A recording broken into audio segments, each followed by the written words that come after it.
Alô amigos do Speed, está no ar mais uma edição do programa Curva do S. No Curva de hoje, NASCAR com a penúltima etapa do Chase. Itaipava GT3. Relembramos a história da Pickup Racing e, como sempre, o segmento de arrancadas. Mas começamos falando de NASCAR.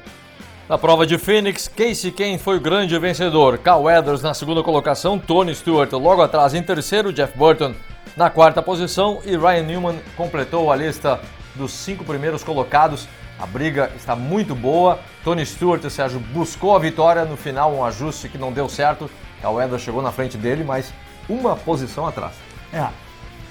Semana anterior, Texas, Stewart chega uma posição à frente de Cal Weathers. A diferença é que foi uma vitória em segundo lugar. Agora, Cal Weathers em segundo e um terceiro lugar. E para o Tony Stewart. É incrível como esses dois pilotos estão andando semelhantes. Um grudado no outro. E acho que essa foi a história da prova. Foi o posicionamento dos dois. Outras coisas aconteceram, mas essa foi o que a gente prestou atenção. E os dois andando mais ou menos juntos no início da prova. Parecia que Tony Stewart ia dominar e dominou o início da prova, tanto que ele liderou o maior número de voltas, mas no final, um erro de ajuste, enfim, ele acabou caindo, chegou a estar uma posição atrás do Cal Weathers durante um bom tempo, mas no finalzinho ultrapassagem em cima do Jeff Burton. E o Cal Weathers liderou também a volta em alguns momentos. Então acho que os dois estavam muito bem. Eu acho que Cal Weathers só não venceu essa prova porque na parte final ele tinha um carro mais rápido, porque era aquilo, estávamos sob bandeira verde, todos os carros tinham que entrar para reabastecer e eu acho que o risco do Cal Weathers entrar e depois aparecer uma bandeira amarela foi maior do que o risco calculado de ficar até o último momento possível na pista. Com isso, o Kasey Kahne entrou antes, trocou pneus, foi mais rápido, voltou mais rápido e venceu a prova. Foi um risco, na minha opinião, certo o não tomar um risco, ou não apostar e entrar antes numa possível bandeira amarela. Podia vencer sim, mas o risco de que se desse errado, que aparecesse uma amarela, eu acho que era muito maior do que quis apostar a equipe de Cal Weathers. E importante também sobre o resultado, duas coisas, o principal foi isso, mas Kasey Kahne se reencontrou com uma vitória depois de muito tempo, terminando bem com a equipe Red Bull, que a gente sabe não deve, anunciou que não vai manter a equipe ano que vem, quem sabe a equipe em si, empresa continue com outro dono, e também marcando que ano que vem ele começa na equipe Hendrick. Então foi uma brilhante vitória do Kasey Kahne, já vinha trabalhando ali na frente nas últimas provas e finalmente conseguiu colher os frutos do que vinha fazendo nas últimas provas.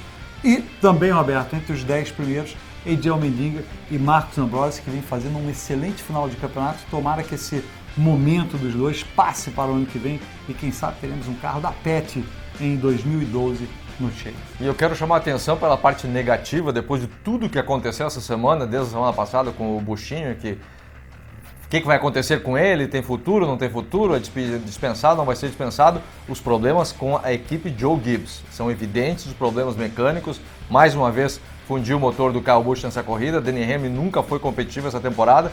Alguma coisa mais séria, na minha opinião, está acontecendo com o Joe Gibbs. Eu concordo com você. Eu concordo 100%.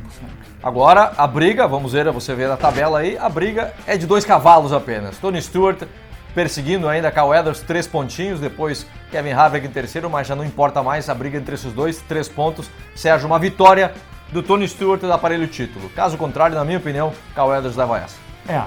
Kevin Harvick não importa mais não. Matematicamente está todo mundo fora, para começar. Sim. Então não tem nem chance mínima, acabou. Não vai ter terceiro lugar não importa nada. Não vai ter esse tipo de pensamento. Não importa, porque já está matematicamente fora. Então se o Tony Stewart e o Cal Weathers não puderem participar da prova, porque tiveram dor de barriga. Então, o terceiro não vale nada, então.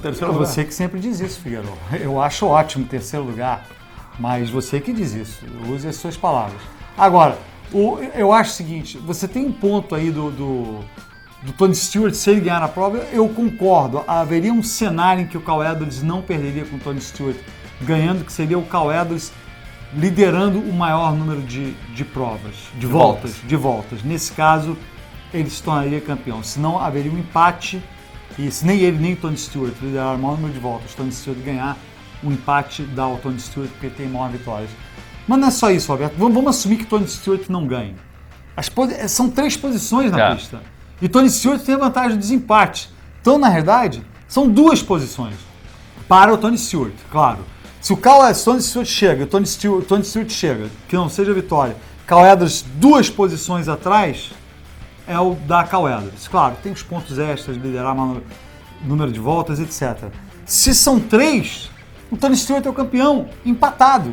A temporada vai terminar empatado e o Tony Stewart. Então, vai ser uma grande batalha. Vai ser uma grande batalha. Eu, nesse ponto de posições, eu acho que o Cal Edwards está melhor preparado para esse cenário de posições, chegar 2 posições atrás ou 3 posições atrás, porque ele vem fazendo isso durante todo o chase, ou seja, ele está preparado para isso.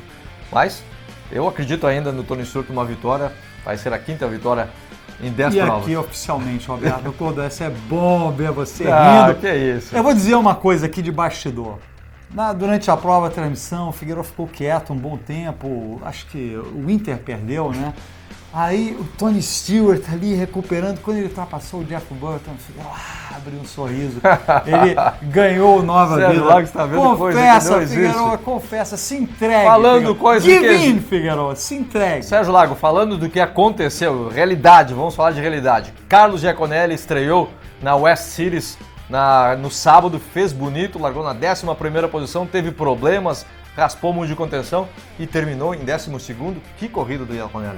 Foi bom, lembrando que foi a estreia dele na categoria. Então ele mostrou que tem futuro na NASCAR se ele escolher isso. Ele disse que, eu falei com ele antes da prova, ele disse que tá conversando, a conversa é boa com o X-Team Racing, do Geraldo Rodrigues, uma equipe basicamente comandada por brasileiros, e está conversando com patrocínio. Então ele disse que tem que casar as duas coisas, exatamente, depende ainda de uma série de coisas, mas tomara que dê certo. Tomara que dê certo, vamos estar torcendo por mais um brasileiro na NASCAR.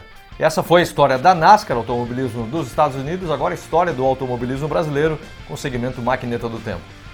Este aqui é um Fit V, é o único que sobrou no Brasil, faz parte da série de mais de 40 unidades que eles fabricaram.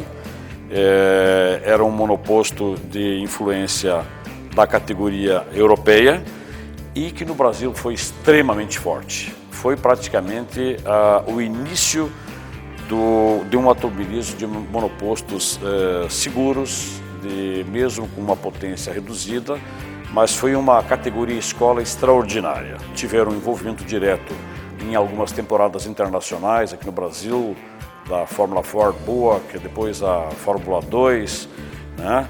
Mas tiveram esse envolvimento incrível na fabricação de carros.